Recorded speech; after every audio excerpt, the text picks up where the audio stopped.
Assalamualaikum warahmatullahi wabarakatuh. Sampurasun. Wargi sadayana patepang deui dina wayang golek. Tah, dinten ayeuna wayang golek bade muterkeun wayang golek ti dalam Dede Among Sutarya. Dina judul Ritma Dendam bagian kahiji.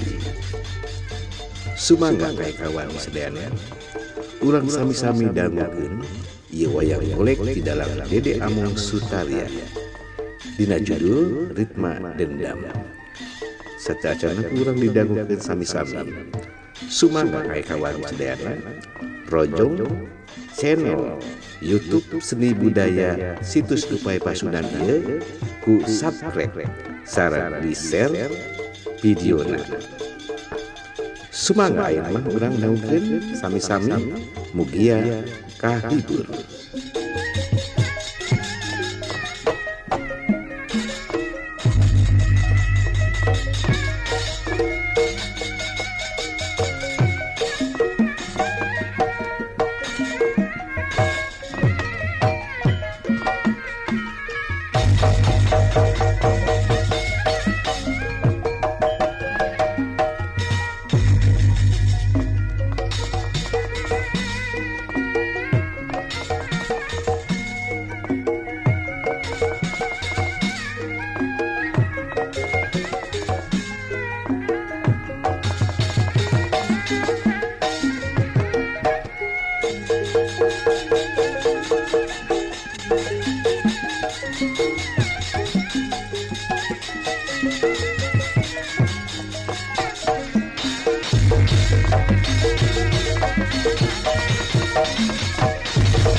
sarang sasi saya baca kesasama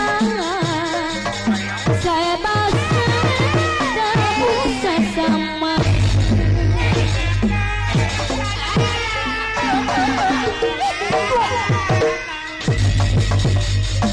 mangga urang menyapa ngecarios pawayangan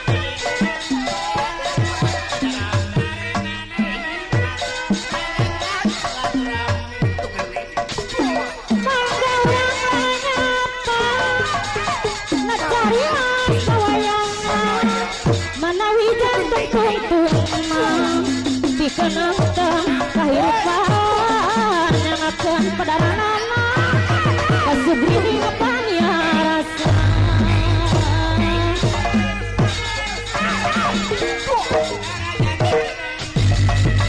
sanes sundang pawayangan sanesna ukur hiburan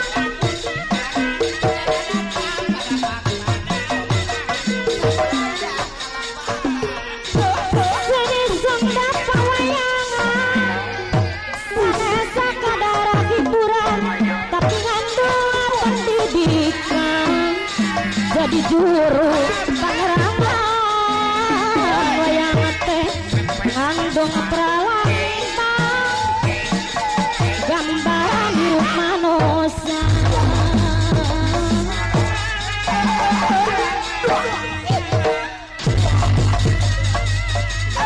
pilih pasukan dipilih kegagalan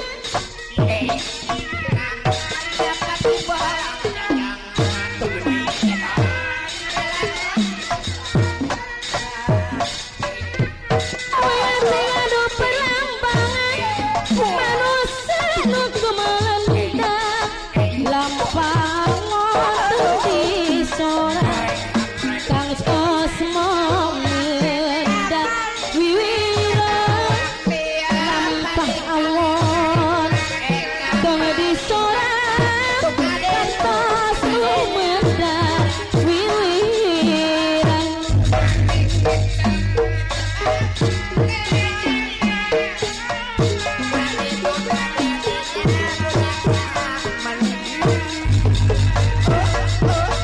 seni Sunda wayak kulit seni emas jeung seni hati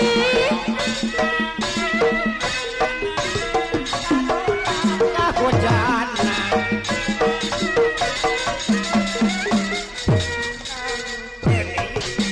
seni manja seni hati wajib dipus-dipusin nu wajib didama-dama warisan pujang keurang warisan pujang keurang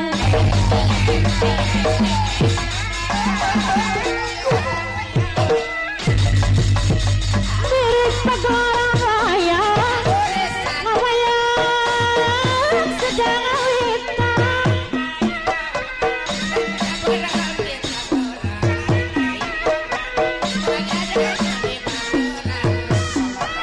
miris pagorang wayang ngawayang sedang awitang tawis pangabubuk ngajajan kamu gidi ngalenyapa budaya bangsa pribadi bekengin diloli-loli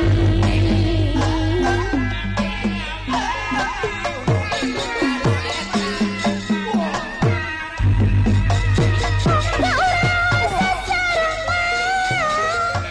dimulai diajengan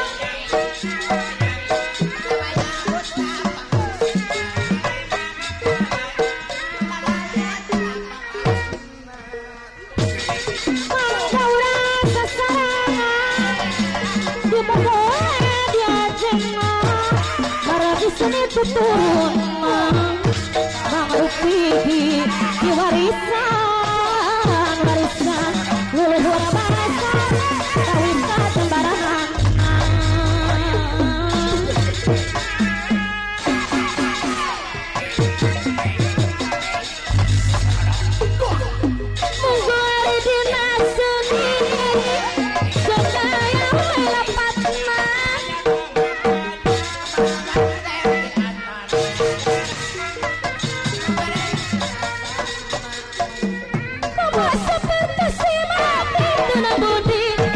sisi mati kemasa berkasih hati tuna budi sisi mati ragakan kawin lujengan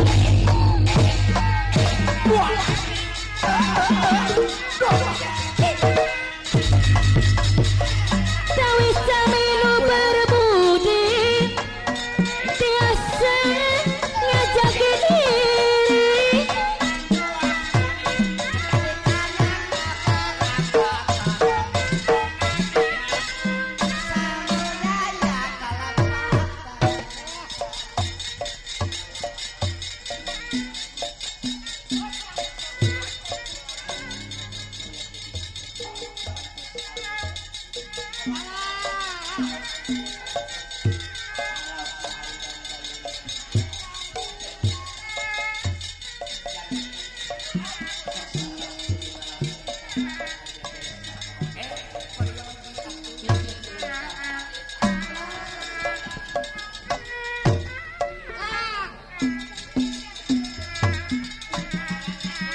Mona lepang silidang dasar sangkan jantan sawiyun mang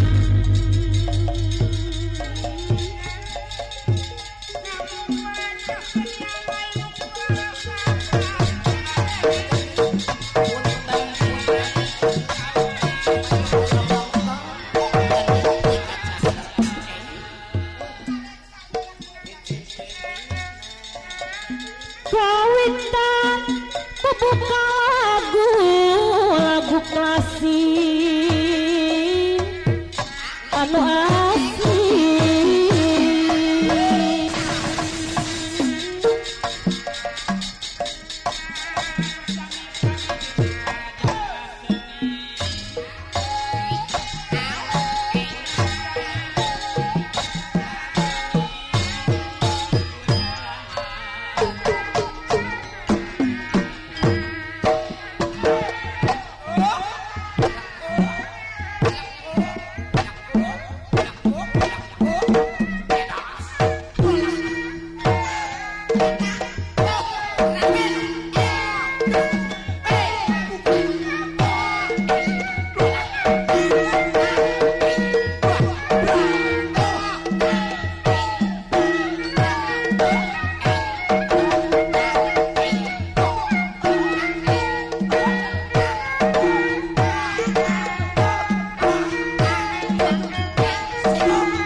Dina pagelaran wayang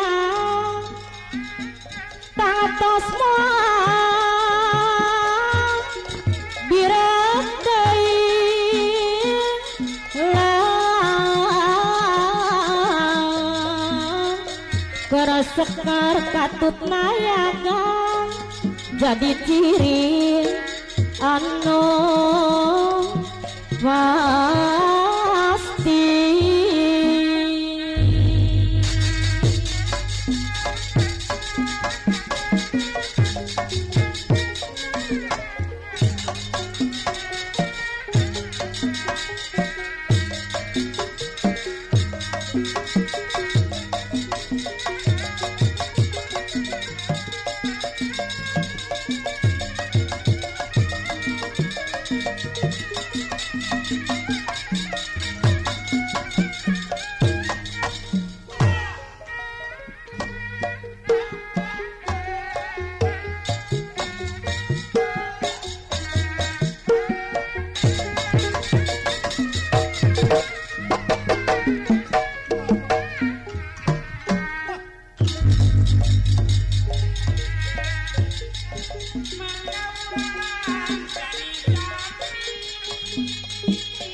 Pederan lalakon wayang nu diolah ku hidawan.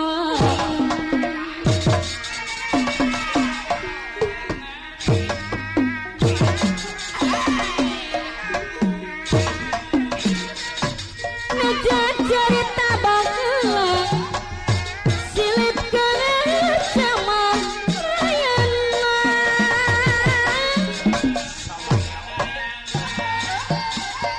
Sasmitana dina wayang,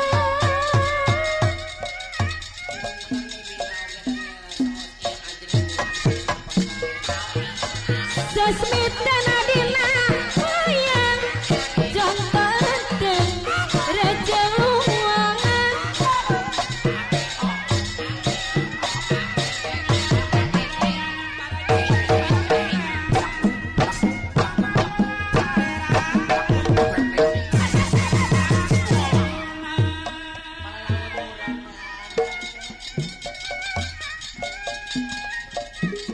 Jadi janten hadina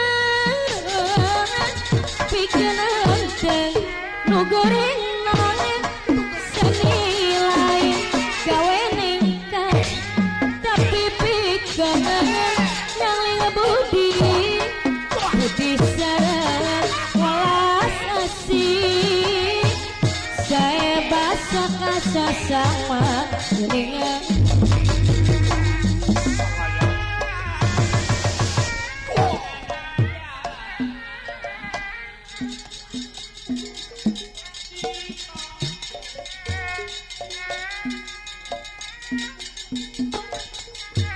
Kadulur-dulur orang Jatirangga seniman jeung seniwati.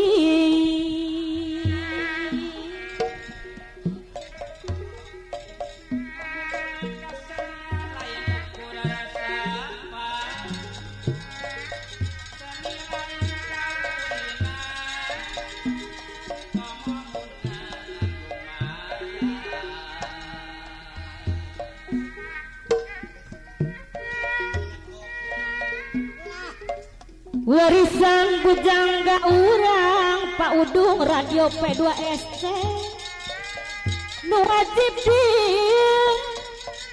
pusti pusti.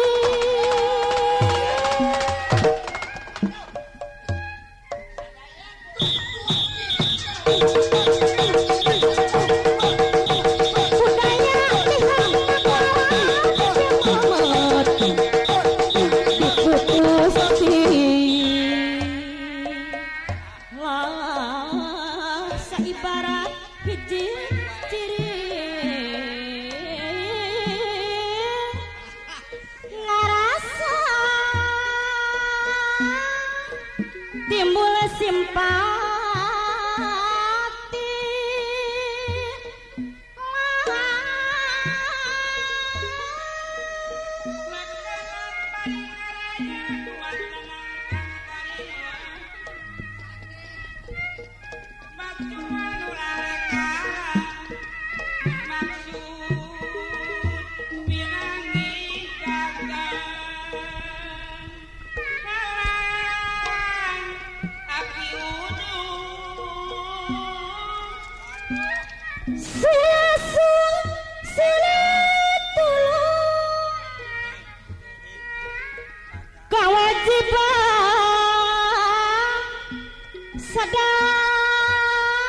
yang duh yang Kang Oding duren anu bageus bari ngamban tugas mulia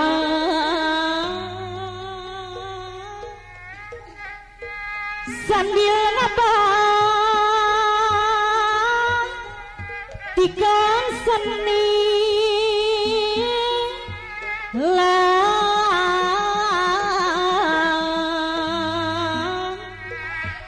kabangsa jeung ka nagara Mang Purwana Radio P2SC khususna kakadang warga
Mangsungsang minangka pamuka lawa wayang nu jadi perlama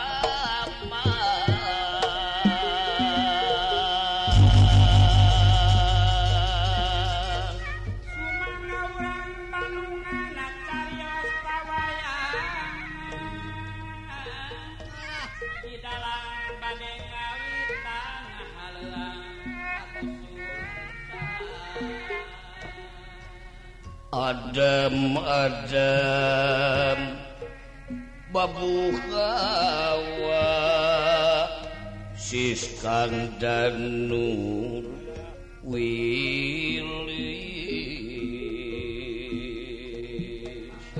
urang sasara ajangkeun senika ngagelarakeun cahaya nur cahaya Anwas lan Anwar ngagelarakeun marwi Kang Danur Cita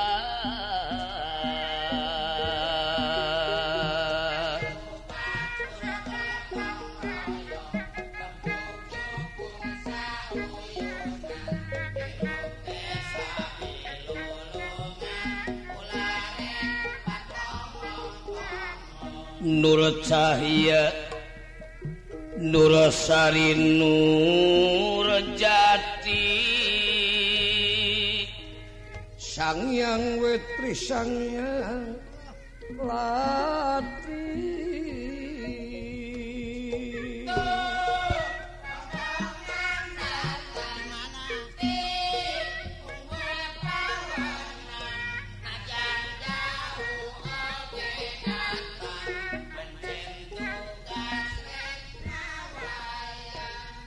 Dang yang wayanganipun iya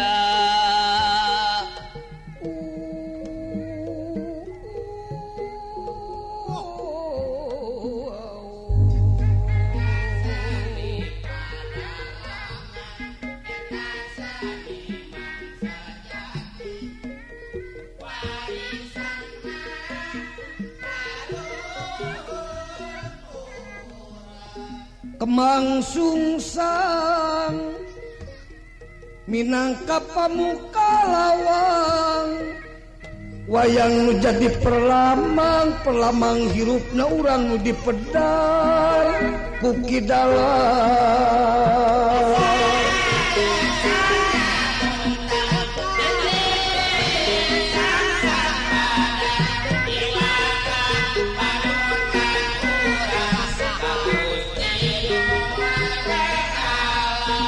jalan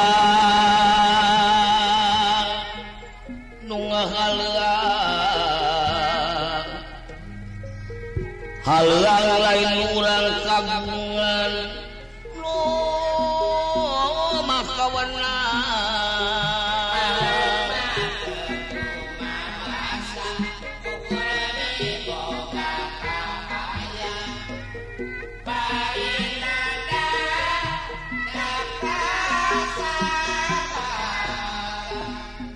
ditulis ku para wali direka para pujangga bacaeun urang ayeuna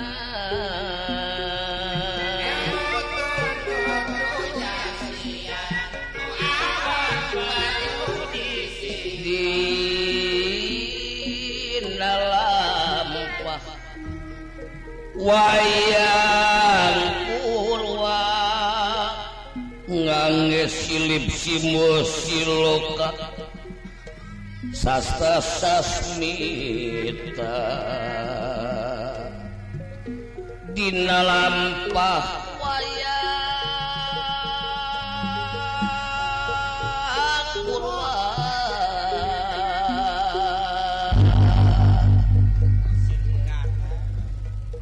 sasmita nu jadi bubuka nu bakal jadi catur buana kemang carita dipapes malar beres dibuar sangkan jadi luang meeling kana wiwitan dina zaman pawayang kacarios di nagara sirna sampurna kasebat sugih mukti berat beunghar sanes sugih peda bunci leuit sanes beunghar kudunya berana nanging sugih kukanya hoti Gusti nu Maha Suci jemar ku pangawasa nu aya lepas tina jajahan angang tina Pancabaya perbawa tata trem kerta tulahan bade laharja kumaha ieu nagara upami rahayatna teu kerta bade kerta kumaha rahayatna upami para pangagung nagara can leres ditata tangtrem katertiban beres roes merele entep silihna puguh selang surupna kakara rahayatna talungkul kana cukup tangah kana sadapan makaya harta nunya neangan kipayah masing-masing kaum tani mukti kaum dagang senang kaum buruh cukup anu beunghar adil kanu miskinna anu miskin layak kahirupanana angang tiringrang hariwang tiis pikir paripurna hamo aya karaman anu tumibakan nagara miwah rahayatna anu kapercanten jadi papayung agung di nagara Simra sampurna anu disebutna Prabu eling rasa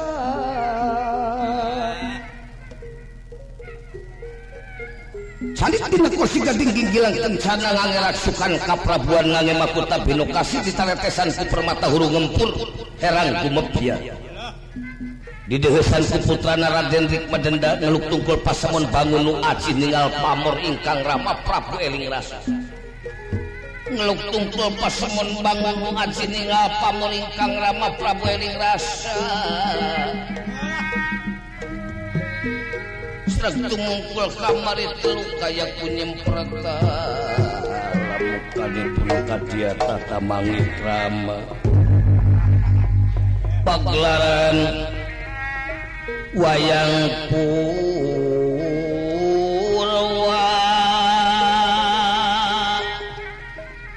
usik malik wayang kuda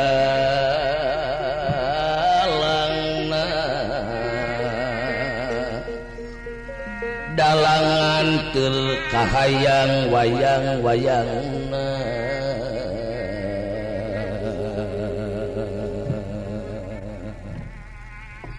wayang minangka urangna dalang minangka Gustina nu musik malikeunana antara salah jeung bener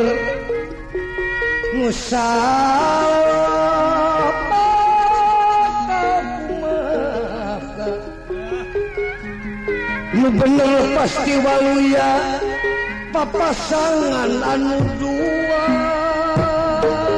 papasten tinu kawasan eling-eling mangkaling lungkang di bumi alam dharma wawayangan wae ragat kaya pangawas nafsu nu mata kaduhung badan anu katempuhan lamun kasasar nyalampah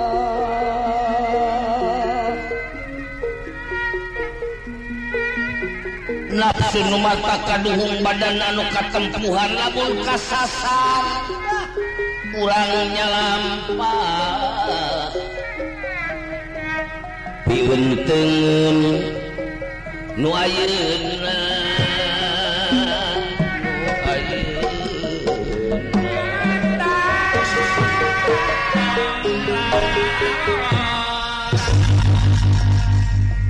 Prabu eling rasa bade ngomong ingkang putra Raden Drikmadana ngan dikaleuleuh gedawis manis pangandikana Raden anak Amarik Madenda kaulah nun Ramadewaji saharus diukna satata jeung ama pangangken Kangjeng Rama pamugi sing janten jimat paripicaya nur cahaya salalamina syukur bagja kamayangan oge ti payun anu kapihatur bade ngahaturkeun puja kalawan pangestu mugia ditampi puja pangestu anak ama ditarima malah dicatat dina tungtung ingetan anu teu keuna ku waking rep nuhun laksa ketika bingahan atuh kali perkawis kumaha Raden bilih aya kalapatan tiluhur saujung rambut ti anak saibas nampal agung cukup lumur nu kasuhuna dan cemar pangapunten nu kateda soal kasalahan mah boro-boro aya basana kumenta di hampura sanajan urang eueuh basana ama geus di lautan hampura sabab eueuh di manusia anu pangalus-alus di alam dunya iwati silih hampura nu maha kawasa moal ngahampura ka sakabeh manusia lamun manusia jeung manusana san silih hampura kana kasalahan masing-masing teka pinodama malah saja urang silih hampura nu maha kawasa moal ngarobah nasib manusia lamun manusana sorangan teu ngarobah nasibna masing-masing teka pinodama anu mata kurang silih hampura poe isuk mah urang teh kudu geus manang ka diri batur cara ka diri pribadi teka pinodama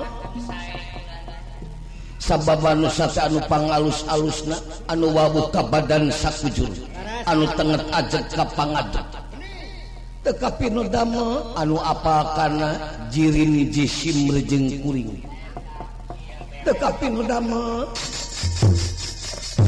ai soal kasalahan masanajan ama hampura ku anak Amarik Madenda sami-sami ama atuh katilu perkawis badaya kasati malah naon Kangjeng Rama ngangkit putra panjenengan dina ieu waktos taya ama teh deuk masrahkeun ieu nagara sapangeusina ka anak ama malah sakaligus diistrenan ama deuk makekeun ieu makuta kanu jadi anakna samemeh masrahkeun ieu makuta nyerenkeun ieu nagara jeung pangeusina sakabeh rahayatna ama teh hayang nyaho hasil masantren hidup teh geus nepi ka mana Kangjeng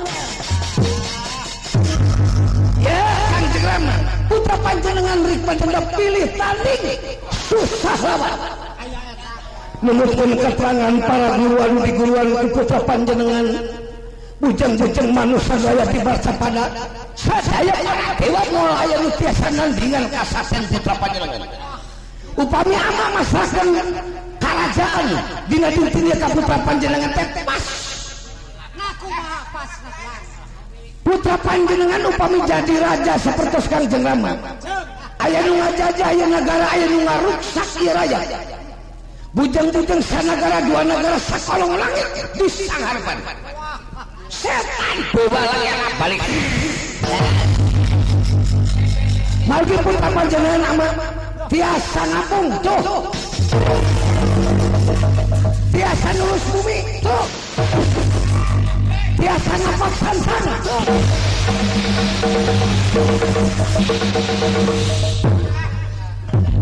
Mangga saha pitandingan putra panjenengan upami putra panjenengan jadi raja aya rakyat anu tetumut paehan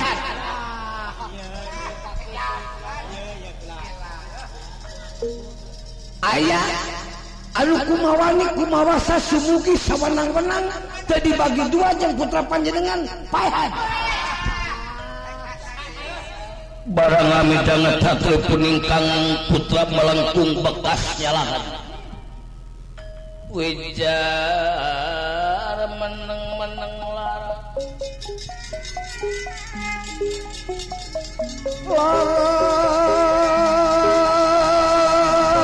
ya tinatinira ya wismama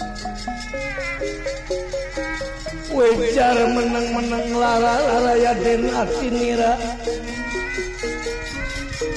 ate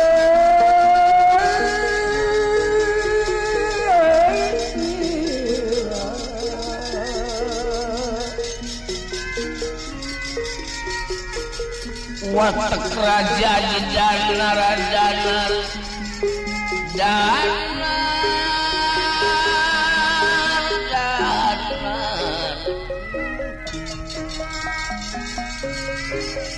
Kembang Wijaya Kusuma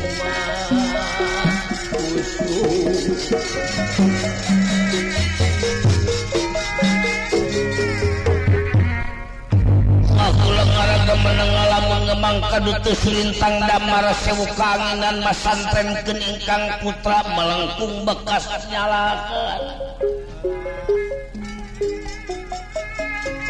Nah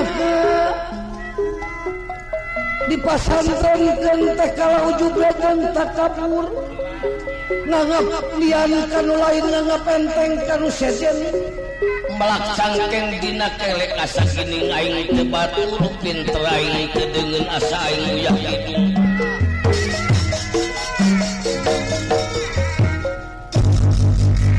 ngan di ka Prabu eling rasa dedeh teuing anak ama tadi pasantrenkeun ku ama teh lain kitu carana ai raja teh bisa ngapung teh lain ngapung hiber kawasmana dina hati raja kudu bisa mawa cita-cita luhur ngabogaan cita-cita luhur keur mawa rakyat kana adil makmur nerus bumi raja kajangkar bumi lain ngaliang kawas kasir tapi raja kudu bisa neuleman karena eusi hate rakyat anu gede nu leutik aina pak sancang teh lain lempang dina luhur cai tapi raja cing napak dina sagala golongan dina sagala ageman dina sagala kapercayaan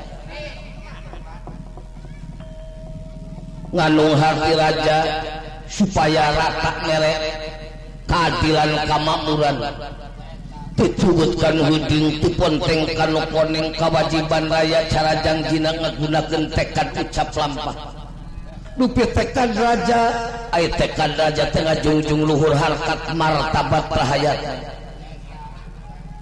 ai ucap raja naon anu diucapkeun ku raja pikawe supaya karasa ku pangeussi nagara ai lampah raja teh jujur bener cager bager adil upami teu jujur teu bener teu cager teu bager teu adil turun tina kursi kerajaan eta can manjing jadi raja aduh ai amat tepercanan atuh badai guru kasana tos saya guruan. Upami ama percanten sanes mengukir rencangan ku guru. Guruna dina dinten kamari dicobi dicabok paeh ama. Tos daya ditaroskeun sadayana ge sahanapeun putra panjenengan.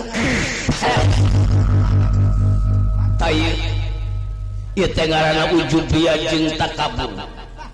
Kana kumaha cobi? Lamun hidup nganukum nepi kadinya can manjing jadi raja teu cukup ku kamurkaan, teu cukup ku kagagahan. Tapi jadi raja teh kudu geus manang ka diri batur cara ka diri pribadina. Mika welas mika asih ka sasamana.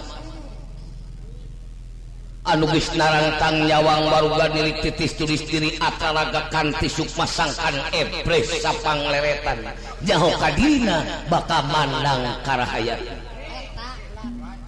Ai manggi tos tamat putra panjenengan ilmu satungtung hirup ilmu moal aya tamatna. Lamun hidup aku tamat ilmu hade ku ama ayeuna kene diiste dan jadi raja mangga bade tu baros naon kang jelema. Pulantaran hidup makmur Gus tamat ilmu ama nanya kanu jadi anak aya dua pertanyaan. Anu kahiji di mana ngancikna nu maha kawasa, nu kadua anu kadua jiga kumaha wujudna. Ngaku lenggaraga meneng ngalamun ngemangka teu selintang damar sewu kangina. Jauh tina dugaan angang tina sangkaan teu nyana kieu jadina anu ditaroskeun teh bet kieu teu kajodi ku pikirna teu kahonta ku akal. Madirik madenda teh ailah hairna kagagahan karongkahan makan tenan pilih tanding susah lawan angin batina kosong ngolong. Margi anu diuli kateuasan lahir ai batina uduh margi hengkel keneh kayakinanna barang ditaroskeun di mana ngancikna nu maha kawasa sareng jiga kumaha wujudna dipikir dibulak-balik dibeuweung diutakeun naon ai nu maha kawasa.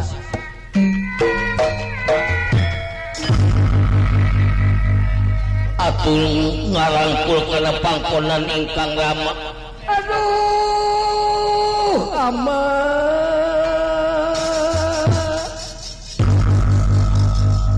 anu maha kawasa teh naon ama.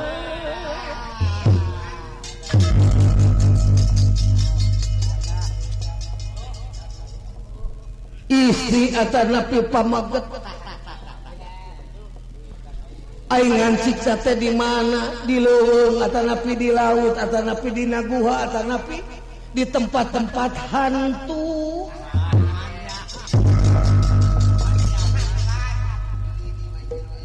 Taina makerateangan aya paribasa bukti deung jadi bodas untuk beres janti ompong kulit pedor jadi peot. Satungtung can kapangih ngancikna nu maha kawasa jeung jiga kumaha wujudna omat hidup ulah deuk mulang ieu ka nagara. Rampung dawuh tutos pangandika mah. Bragi anu pangesti. Ama anu maha kawasa teh naon? Geratean jeung jiga kumaha wujudna. Tapi dah mau beda cara kaula neangan batu wulung dina tangkal cai gede aya daya.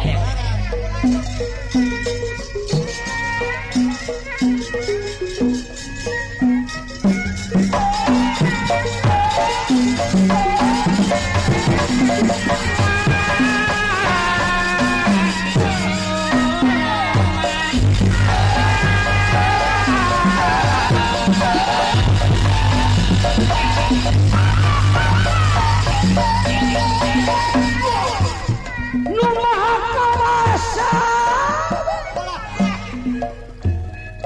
inget waktu kaula neangan buli-buli teh dina guha sarua juga di dinya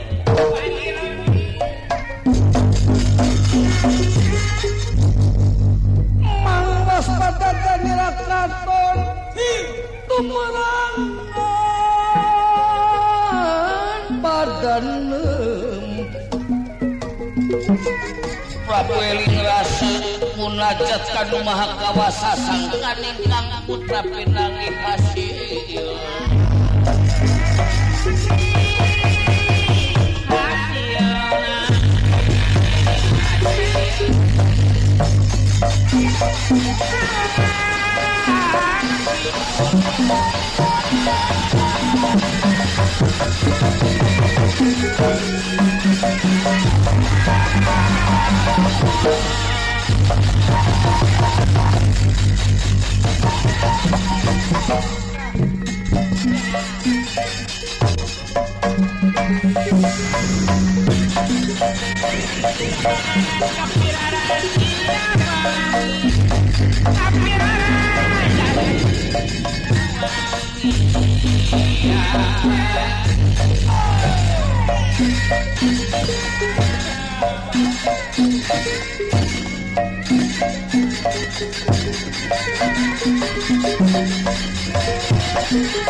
di dieu jiga ngancikna nu maha kawasa sabab ieu leuweung tara kasorang ku manusia sabab lamun leuweung geus kasorang ku manusia ruksak jadi ruksakna alam dunya teh ku pagawean manusia anu kurang tanggung jawab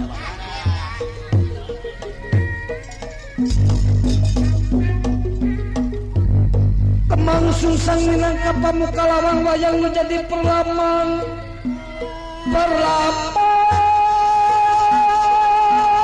kirupna urang nu direka ku kidalang nu ngahalang-halang lain urang kagungan nu makawana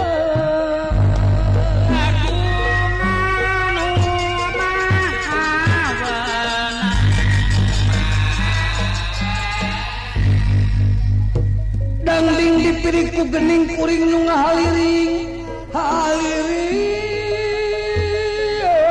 lain nu kuring kagungan nu maha weni berang peting tangtu nyanding asa sadayana alang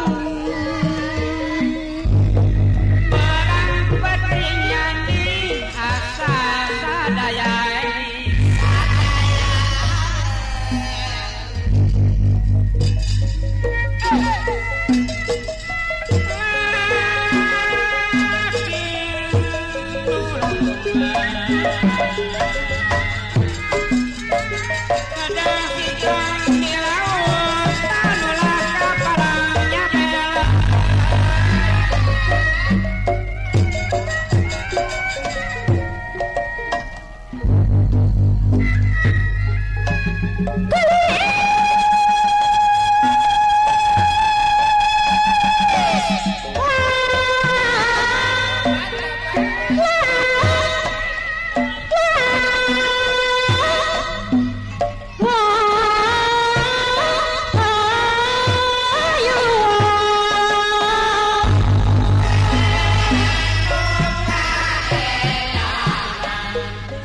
Tah wargi sakitu bae wayang golek di dalam Dede Amung Sutarya dina judul Ritma Dendam bagian kahiji sumangga wargi tiasa didangukeun deui bagian salajengna. Hatur nuhun.